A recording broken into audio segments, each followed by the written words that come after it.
Hey, everybody, and welcome to this week's episode of the Trend Report. I'm glad you're here today for what I know is going to be another really great conversation. And this time, we're back with another installment of our CEO Chat series.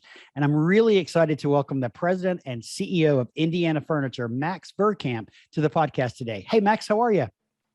I'm doing great, Sid. How are you doing today? I'm doing really good. Thank you. So, Max, I appreciate you taking a few minutes of your time today. I know you're busy and a lot of stuff going on, but I appreciate you taking a few minutes to share with us and to just have a conversation with me about Indiana Furniture, what you guys are doing, and a little bit about your journey into this industry.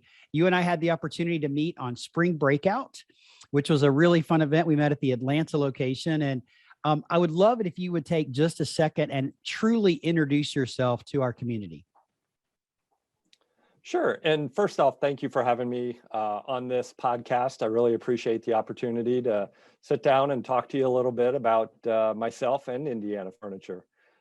So myself, my journey, I'm newer to the industry. Unlike a lot of people I've met who've grown up in the industry and been here all their careers, I've been with the company and in the industry for 5 years.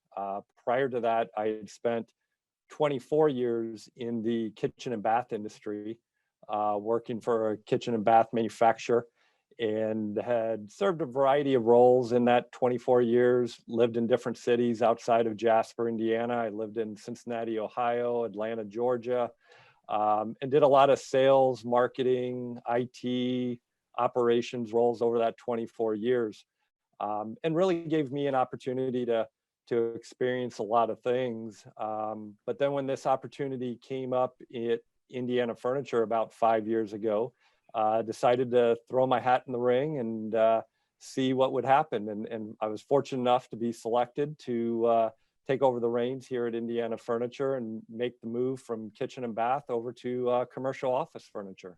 So, Max, I'm curious, what is it about the office furniture industry that attracted you?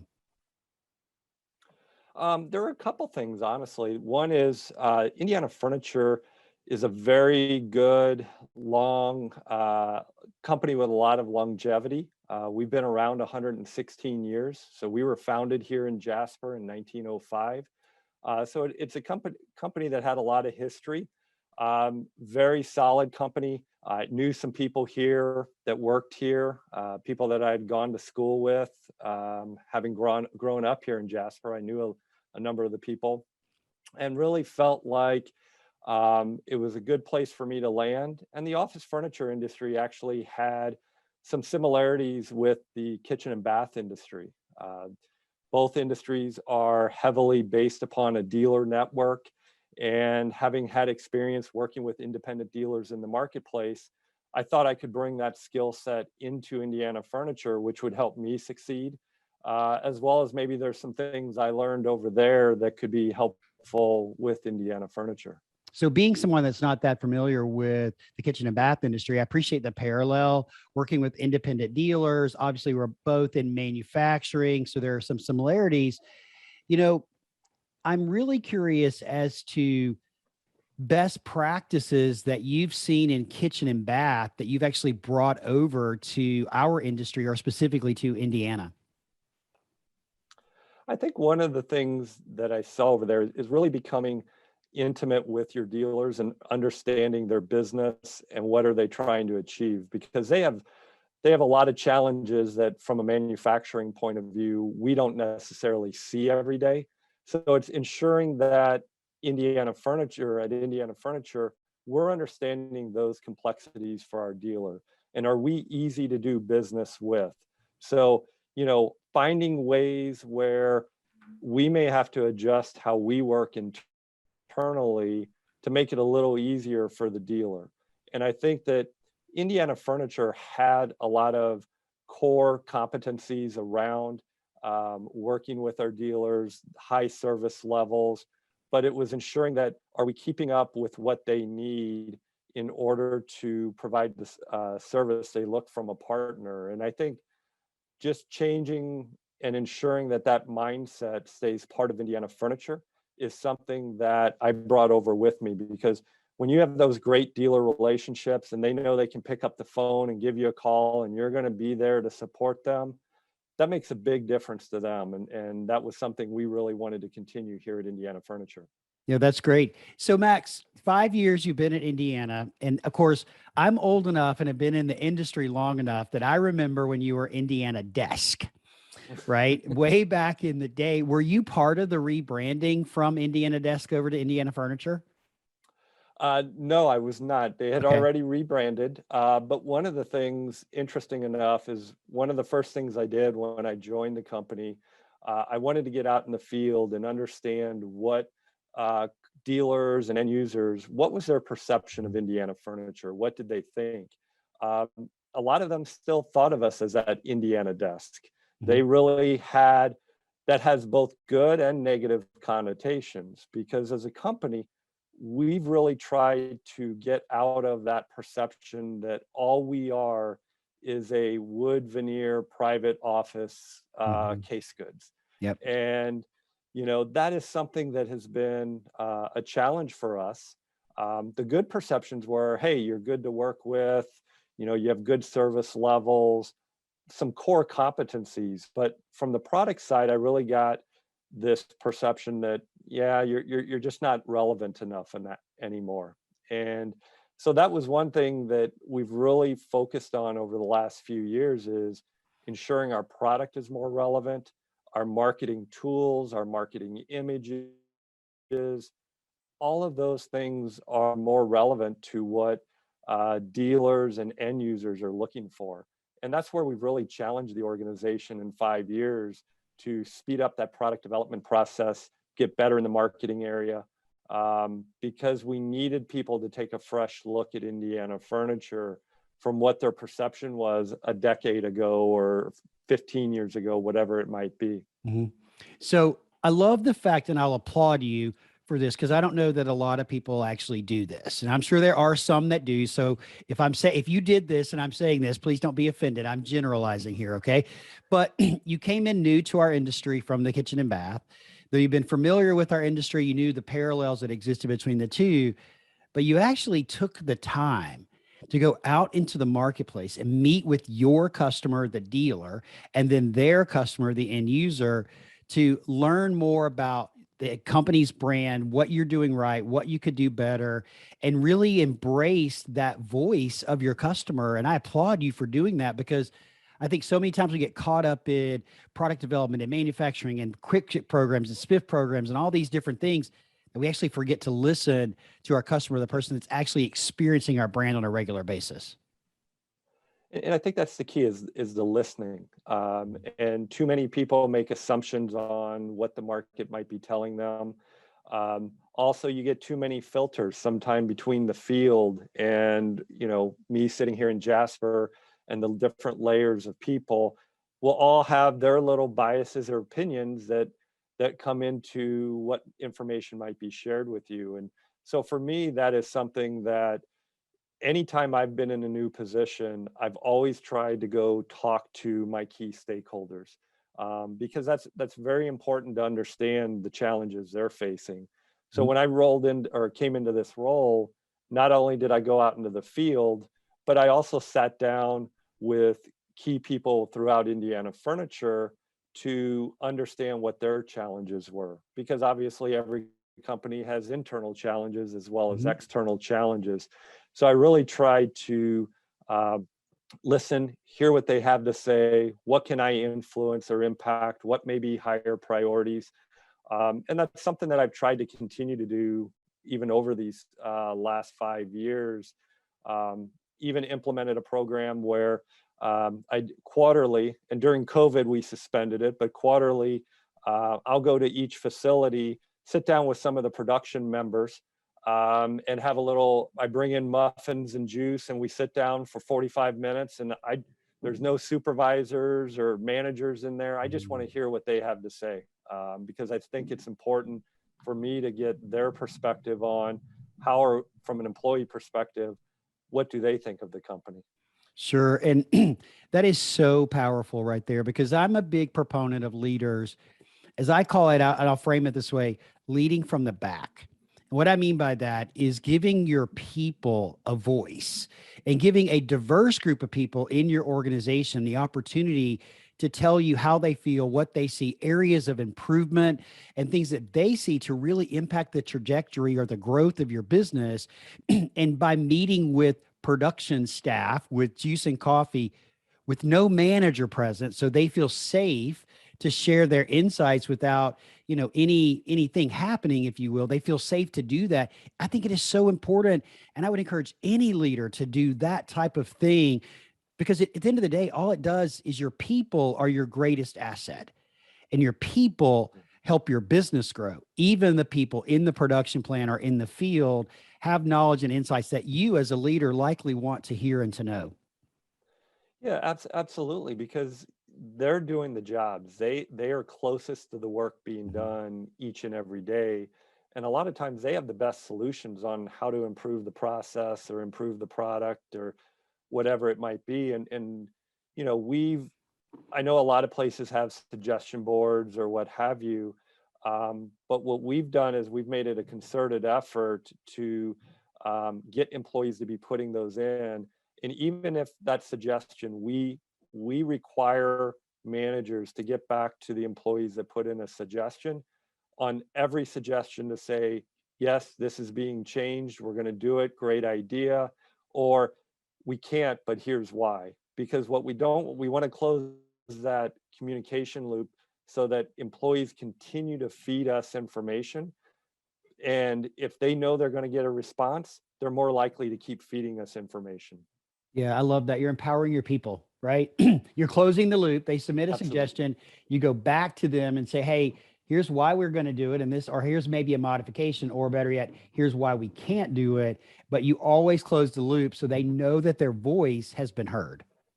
Yeah, because that's important to employees that they want to be heard and they want to be recognized for that voice. And Mhm.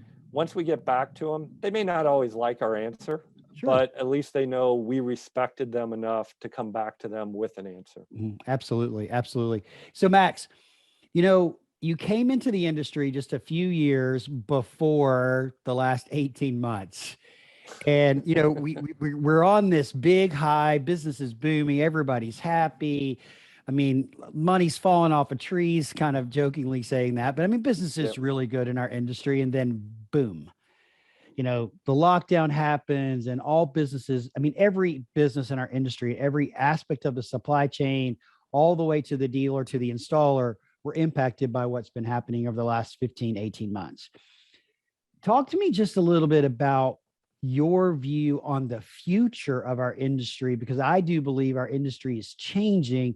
What are your thoughts as we coming out of this and we're facing the new hybrid work model? We're facing, people work, our customers and our influencers working remotely or working at home and no longer being in a central location. Give me a little bit of insight about what your thoughts are the future of our industry. Yes. So when I look at it, I think first off, it is exciting and stressful at the same time. Uh, I think, when there's change and it impacts all aspects of the business, that creates stress in an organization, and you Mhm. have to manage those stress levels. But it's exciting from the aspect of there's going to be new opportunities. There are going to be new ways to look at things. And I think that we're going to have to learn exactly where things are going to there's not a clear path we're going to be able to follow. We're going to have to navigate this. We're going to have to listen to our own employees. We're going to have to listen to what are our dealer partners sharing with us, what are the end users sharing with us, um, because I think there's going to be a lot of different formulas out there, and a lot of different people are going to be piloting, trying different things to give employees more of a balance between working in the corporate office Mhm. and working at home. But with that, obviously, I was recently talking to one individual with their company that has done a lot of work from home, trying to bring people back home now, and he's like, well, it's going to create opportunities because they took their ergonomic chair home. Now we're going to need to buy a new one for them in the office, along with, they took maybe their computer stand or monitor stand, things like that with them as well. um, but so there's going to be just more than sales opportunities. I do think we're going to have to find how do each company really wants to build out their office. How do they find an office structure that meets the culture of their company, the way they work, the business that they're in? And I think it's going to require dealers and manufacturers to be very flexible in the solutions we present to them, because we're going to see less and less of, I think, common solutions going across a large palette of companies. Mhm. Yeah, you you hit on a word that I hear a lot right now, which is flexibility. And then we add to that adaptability and choice. We hear the end user saying things like, we need flexibility, we need the product to be adaptable, and we need choices for the things that we're putting in our space. It was a great example that I actually heard, because this was several months ago. I heard an executive at a healthcare speak, and they talked about how they never envisioned that a conference room would need to turn into a triage room, and that what they needed as they looked for furniture and to providing of furnishings and other things to the built environment, they needed to be flexible, adaptable, and they needed choice to go along with it.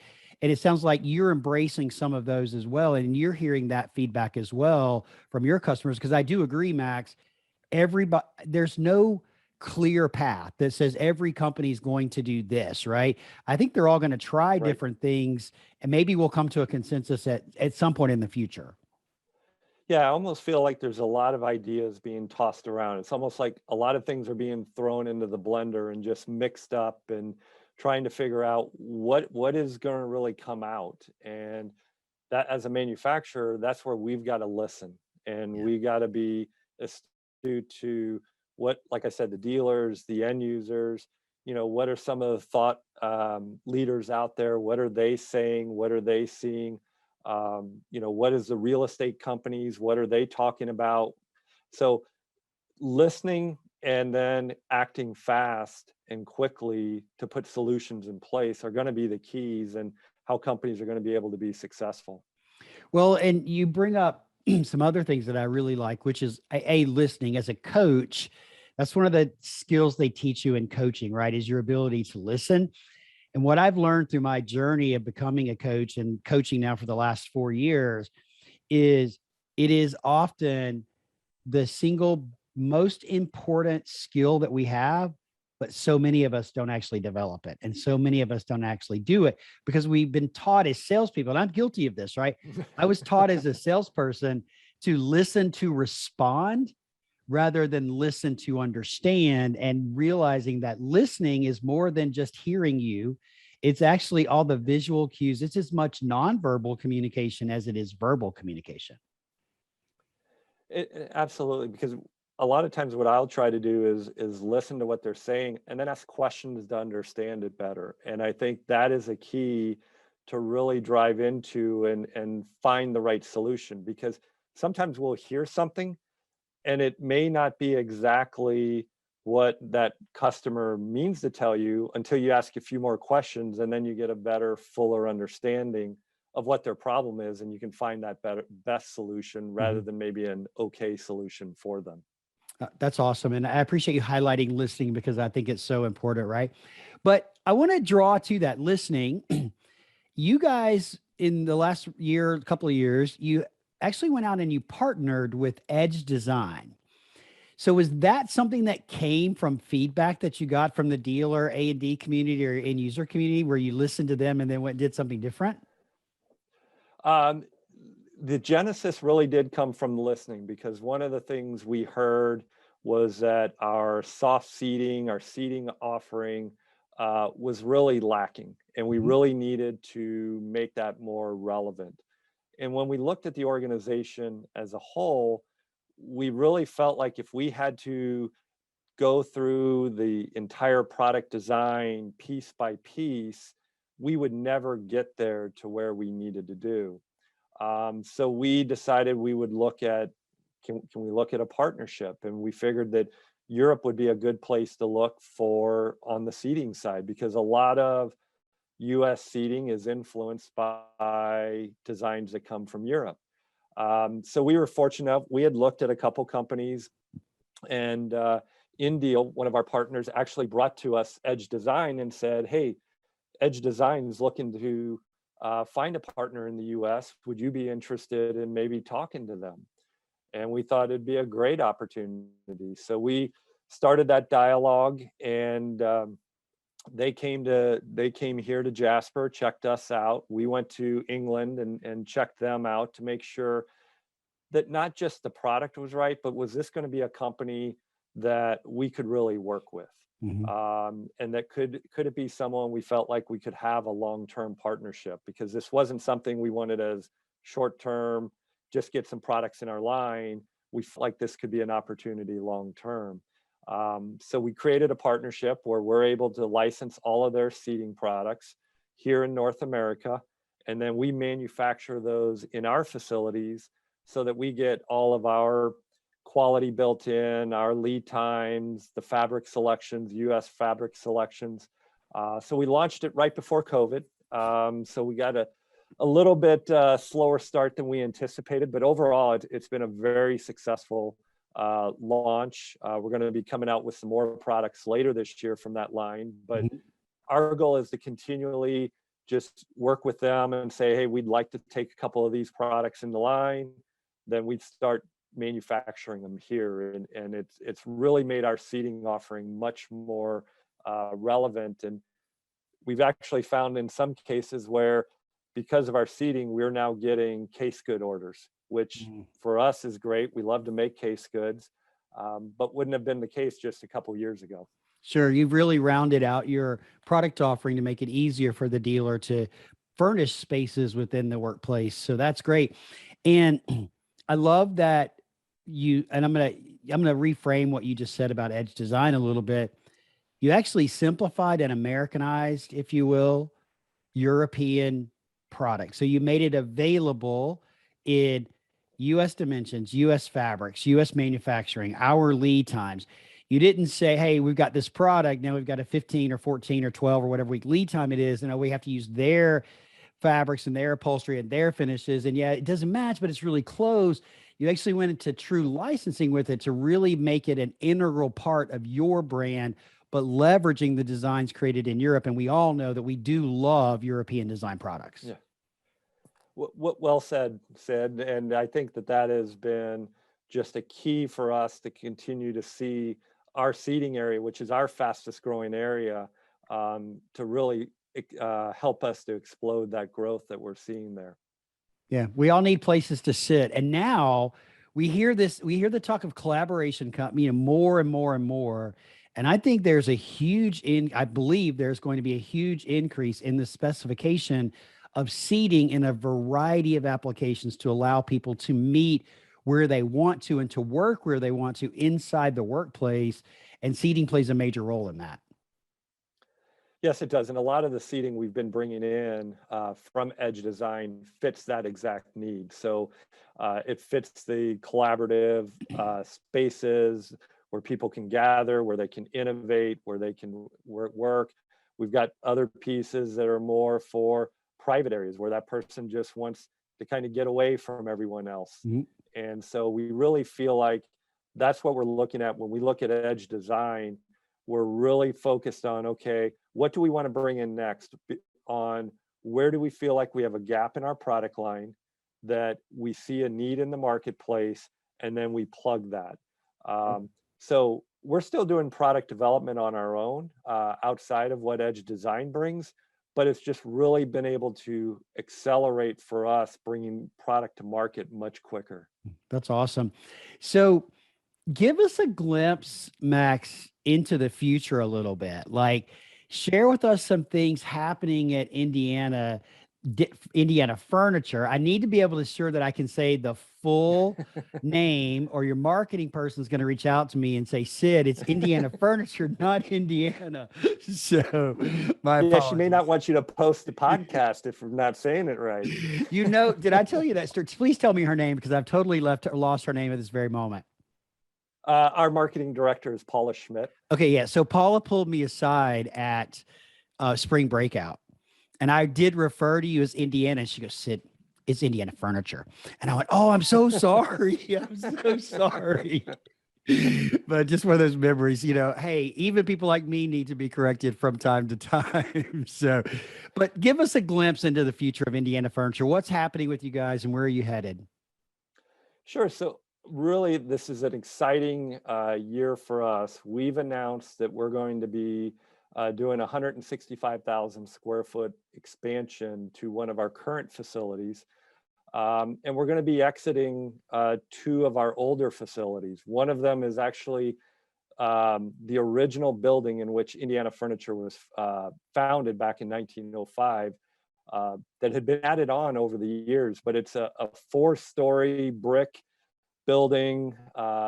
We do manufacturing, we do warehousing in there, but it's a very inefficient way to try to do manufacturing and shipping and warehousing. So we're going to be exiting that facility. We're also exiting one of our other older facilities and consolidating into this 165,000 square foot addition. So we've been working on that, the design. We're actually starting to move dirt here this week. Oh, congratulations. Should be about, thank you. Very exciting. Should be about a 12-month build process. And so by end of next year, we'll start moving some of the operations out of the existing facilities into that new facility. So we're really excited that it's going to allow us to increase our capacities. It's going to increase our capabilities because we're not going to be going up and down elevators moving product. So we're going to be more efficient in our processes. We can look at bringing in new technologies that we would not be able to otherwise, and which will help us to continue to remain competitive in the marketplace by integrating some of this new manufacturing technology into the process. So for us, it's very exciting. It's been getting out of this old building has been a conversation in the company for many years, but we're at a point where we're able to make that dream come to reality, and everyone here is very excited about that. A lot of work to do, but everyone's really excited about it. Well, congratulations on that, making the decision to do that, moving the dirt this week. We are the first week of August recording this, so you just started moving dirt. So you said 12 months, so maybe this time next year we can have you back and you can tell us all about the new facility and all that kind of good stuff. That's exciting. That would be great. Yeah, we're definitely very excited about it. We think it will be a game changer for us as we look to the future. So Max, just a few minutes ago, you gave a shout out to the sponsor of our podcast, the INDEAL. I'm not sure if you knew that INDEAL and INDEAL U sponsor our podcast. Can you just share with our listeners a little bit about the benefits to a brand like yours at being involved in the INDEAL platform? Yes, we've been a partner with INDEAL, really, I think, believe since their founding. And they have been a great partner to us in a multitude of ways. One is really with Indiana Furniture, they help to get introductions into more dealers than we would otherwise probably get. They have great relationships with many of the large dealers across the country. And they have really helped to get us in, have conversations, get our product introduced. And we've seen a lot of benefit from being part of that. The other part is really the 2 days, as they're affectionately known, really give us a lot of insight into the industry as well. So whenever I'm with them or Mike Blessinger, my VP of sales is with them, a lot of conversations, we learn and pick up things about the industry that really helped us to set maybe some sales strategies or even some marketing strategies, look at things we haven't seen before. So that kind of insight is very beneficial for a smaller company like Indiana Furniture to have, because we don't have large corporate staff looking at all aspects of the industry. And having a partner like INDEAL, we get some of that insight that we would not otherwise get. So we've been very pleased with the program and are very glad that we're a partner with INDEAL. Well, I appreciate you sharing that and giving a shout out to my sponsor. That was not in any way an advertisement. Max didn't even know that question was coming. So, but I do appreciate you sharing that. So Max, as we start to wrap up, I would love for you to, share with the people listening who may not know you, or maybe they know you a little bit or know your brand a little bit and not really sure. What are like three things that make you guys who you are, that make the dealers want to come to you and want to work with you guys? What's like your three things that are, important and that make you who you are? I think the first thing, and I heard this really early on when I joined, is we're authentic. So that we are people that you trust, you depend upon. When we say we're going to do something, um, we're going to do it. And I think that that is something that can be overlooked in a lot of ways. But people really look at us as an authentic organization. I think another thing really is, when people work with us, they find that our execution on the quality and the service and those aspects are very solid. Once again, they can trust it.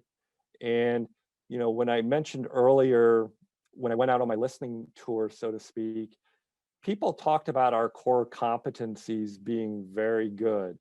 And a lot of what I heard back then was, get the right product, get the right marketing, and don't lose what you have, and you will see the company grow. And fortunately, we've been seeing that. So I think the formula there is very real and is something that will help us continuing to grow. And when we hire people, we talk about our traits that we look for in individual, and we have an acronym called PITCH. And what it stands for is, we want passionate people that show integrity, that work as a team, that have confidence in what they're doing and work hard. And employees and team members that exhibit all of those really fit in then to, they're going to be authentic with the customers, they're going to follow through what they say they're going to do, they do. And I think that really leads to the success of who we are as a company. Okay. So you said it really fast, and I was writing as quickly as I could. You have an acronym, because our industry loves acronyms and we don't have enough of them, but I Yes, love it. You have an acronym to describe your ideal employee, right? That ideal correct. person to be a member of your team. And you said someone that's passionate, that has integrity, that will be a team player, that is confident in who they are and what they do, and that is hardworking. Did I get that right? That is correct. And the Awesome. acronym was PITCH. Right. PITCH. I wrote it down because I knew you were about to start listing them. I wrote it down vertically so I could start doing it really, really quick. I love that. I love that you set these key identifiers and these, if you will, values of, this is who we look for in our ideal candidates to come and actually be part of our organization. And it's kind of like the guiding principle for hiring people. I love it. Yeah, and then we take it when we do our performance review process. People get graded on those traits and how are they performing. And we try to get people, if they're not where we'd like them to be in a particular trait, what they can do to get to the right level. Yeah. So anybody listening to this that's a leader or a hiring manager in any industry, hit the back button about 30 seconds and listen to what Max just said, because they have a foundation of what they look for in hiring new people, and they use that as a guide moving forward, including in performance reviews. That's really good, Max. And I love how you're empowering your employees, you're listening to your employees, you're helping guide them to the success that they want, but also you want as an organization. So that's fantastic. Last question. Great. Okay. Yes. Now, I will give a little bit of preface on this. You don't have to answer it fully, but there's this little event coming up in October. I know you guys hang out on the 10th floor over there. Can you give us any kind of behind the curtain look as to what we might see at NeoCon this year coming from Indiana Furniture? Sure. Don't get We in are trouble. I don't excited. want you to get in trouble by answering the question. Okay. No, I've already cleared it with Mike Blessinger, so Okay. I'm Good job. okay there. So there's a few things. One is, we are coming out with some additional product from Edge Design Mhm. that will be launching here in October, that we will be showing at NeoCon. So there's some some soft seating coming in from there. We also have a lounge couch series that we're going to be developing, which is really a residential feel coming out. And that we developed internally here. That's not an Edge design product.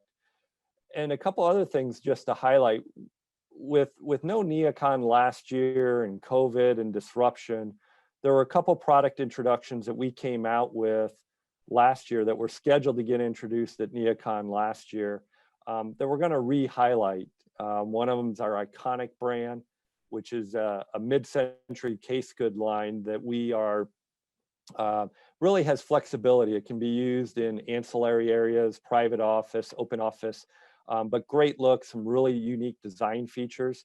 And then an Edge product called 15, which is really for collaborative spaces, lounge spaces. There's pods to it. You know, we really felt like this year at NeoCon, we wanted to show some new, but also re-emphasize some of the things that kind of got the short end of the stick last year because of COVID and people weren't paying as much attention to product introductions through the course of 2020. Yeah, there were some distractions in 2020. There's no doubt, Just a right? couple. Just a couple, yeah. So you got new products from Edge Design. You've got a new lounge and sofa, kind of a residential feel to it. And then your iconic brand. And then you're going to re-highlight some things that you introduced last year that got this short end of the stick as it relates to product launch so initiatives, Exactly. right? So, well, Max, I really appreciate you sharing the behind the scenes. I'm glad you got approval from Mike so that I didn't get you too much in the hot seat because I've been in his shoes before, right? When I've been a sales leader and the CEO says something, you're like, oh no, he did what? He said what out loud and we have to do what now? So I'm sure that I'm glad you approved and I'm glad I didn't put you too much on the spot there. Oh, no problem at all. But I did want to make sure Mike was okay with everything. I didn't want to get Mike and Paula upset with me. Absolutely. Well, I'm glad that I didn't put you in the hot seat either. So then that means I'm out of the hot seat with them as well. So all is well with the world in this conversation. So very good. And I appreciate you taking the time to talk to me today. I've really enjoyed it. And hopefully all of your listeners maybe picked up a thing or two today. Well, I'm sure that they did. We appreciate you, and I appreciate you sharing all that you did today with us. And Max, if our listeners would like to get in touch with you or to connect with you, what is the best way for them to do that? I would suggest through LinkedIn is a great way to connect through me, Max Verkamp, and I will definitely respond to them if I hear anything from any of your listeners. Well, thank you, Max. So guys, you know the rules around the LinkedIn connection. We'll put Max's LinkedIn profile in the show notes. So just scroll down on the webpage or whatever device you're looking for. You'll see the link directly to his LinkedIn profile. Click that. Be sure to click the button that says add note and let Max know that you're connecting with him because you listen to him here on the CEO chat on the Trend Report. And just reach out and say hello to him that way rather than a blind connection. So Max, again, thank you very much. I look forward to seeing you in person again at NeoCon in October. And I appreciate you being here today. Sounds great, Sid. Thank you very much.